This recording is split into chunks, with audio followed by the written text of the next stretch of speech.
Olá pessoal, mais um vídeo no canal Vene Casagrande para trazermos informações do Flamengo e no vídeo de agora a gente vai trazer 4 nomes do Flamengo que estão na pré-lista de Carlo Ancelotti para a próxima convocação, que será nessa segunda-feira.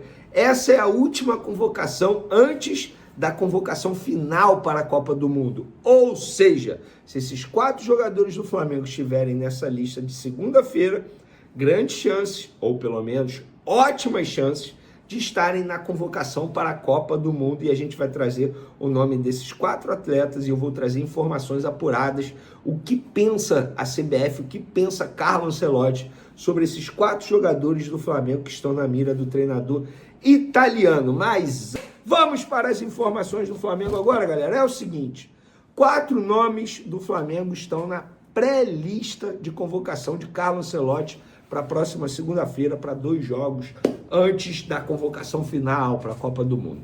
E esses 4 jogadores são, vou começar pelos nomes mais óbvios, vamos lá, Lucas Paquetá, Danilo, Alexandro e Léo Pereira. Lucas Paquetá, o entendimento do Carlo Ancelotti da CBF é assim, que é um jogador extremamente importante, é um jogador que não pode... tá vivendo um momento ruim no Flamengo, mas isso não vai fazer o jogador não ser convocado. Pelo contrário, digamos que é um jogador da confiança do Carlo Ancelotti. É um jogador que faz várias funções no meio de campo. É um jogador visto como crucial, embora, repito, hoje não seja considerado titular. Óbvio, depende também do esquema do Carlo Ancelotti, de como ele vai jogar. A gente pode ver que quando ele mudou o esquema, ele acabou colocando o Lucas Paquetá, mas é um jogador que, na minha visão, depois do que eu ouvi de pessoas da CBF sobre o que pensa Carlo Ancelotti sobre o Lucas Paquetá, é um jogador que está com um pé e meio na Copa do Mundo. Depende muito da questão física também. Inclusive, existe certo receio da CBF em relação a isso, de como vai ser a questão física, porque no entendimento de muita gente que trabalha no futebol, essa Copa do Mundo vai ser a Copa do Mundo com mais gente cortadas por conta de lesão, mas no caso do Lucas Paquetá é um jogador praticamente convocado. É o mesmo caso do Danilo, que assim como eu, tá? Eu penso assim, bem antes do Danilo chegar ao Flamengo, eu já falava isso. Não é um jogador que eu convocaria para a Copa do Mundo. Eu acho que tem outros jogadores que podem entrar na vaga dele. Vou dar um exemplo recente. O próprio Thiago Silva, que se destacou aqui no futebol brasileiro com a camisa do Fluminense. Por zagueiro, por experiência, por liderança, Thiago Silva, na minha concepção, está na frente do Danilo.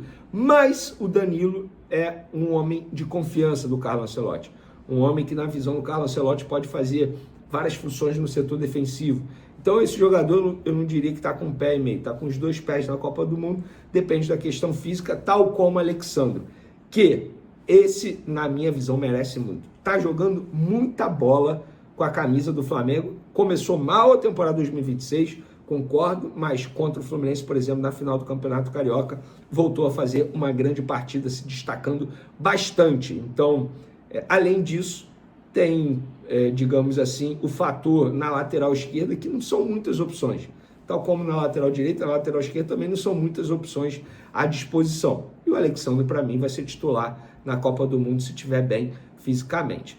Para finalizarmos essa lista, Léo Pereira é um jogador que vai ser chamado, provavelmente, ou melhor, pode ser chamado para ser acompanhado de perto. Não por questão de, tem muita chance de ir para a Copa do Mundo, não é isso. O Carlo Ancelotti pretende chamar o Léo Pereira para observar de perto. E quando eu falo pretende, depende de uma série de análises de outros jogadores que também estão disputando vaga para essa convocação. E o Léo Pereira, no entendimento do Carlo Ancelotti, foi um dos melhores zagueiros do futebol brasileiro, se não foi o melhor. A grande questão ele joga pelo lado esquerdo da zaga. Nesse lado esquerdo, tem mais jogadores à disposição. Muita gente questiona, ao invés de levar Fabrício Bruno, por que não leva o Léo Pereira? Fabrício Bruno atua pelo lado direito. Então, esses 4 jogadores no Flamengo estão aí na pré-lista de Carlo Ancelotti. Eu queria saber a opinião de vocês, cara, em relação a esses 4, porque assim, muita gente fala assim, será que tem que levar... Gente, o Lucas Paquetá joga muita bola. O fato dele não estar performando com a camisa do Flamengo, nesse início de trajetória dele, nesse retorno ao Flamengo, não quer dizer que ele não mereça estar na Copa do Mundo. Ah, mas ele estava jogando num time que estava brigando para não cair na Premier League. Gente, na boa, é Premier League. E mesmo assim, ele conseguia se destacar mesmo por esse time não estando bem. E o fato de o time estar brigando para cair na Premier League não me faz crer que um jogador não possa ser chamado. Vou dar um exemplo. Muita gente defende a convocação do Neymar. Eu, particularmente, não levaria o Neymar, tá? Por tudo que vem acontecendo nos últimos meses em relação ao Neymar. E ainda tem outro ponto. Para levar o Neymar, você tem que deixar alguém de fora. O Endrick está jogando muita bola no futebol francês. O Igor Jesus é um jogador extremamente interessante, o centroavante. Se destacou com a camisa do Botafogo, está na Premier League, jogando pelo Nottingham Forest. Tem vários outros jogadores. Ah, mas o Rodrigo se machucou. Gente, assim, não é porque o Rodrigo se machucou que tem que levar o Neymar. Então, convocação é um negócio muito sério, porque eu acho que o treinador ele vai ser questionado independentemente de qual seja a lista dele. E eu acho que o Carlo Ancelotti ele tem muita moral para chegar e falar, eu não vou levar o Neymar. Ele pode fazer isso. Ele tem cancha para fazer isso. Diferentemente de outros treinadores que passaram recentemente pela seleção, o próprio Dorival Júnior, que em uma entrevista coletiva disse que lamentou o corte do Neymar porque estava montando o time em prol do Neymar, em cima do Neymar. Isso não faz o menor sentido. Dito isso, quero a opinião de vocês. Esses 4 jogadores aí merecem estar na lista de Carlo Ancelotti? Quero a opinião de vocês. Deixe o clubismo de lado e comente bastante. Tamo junto. Fui!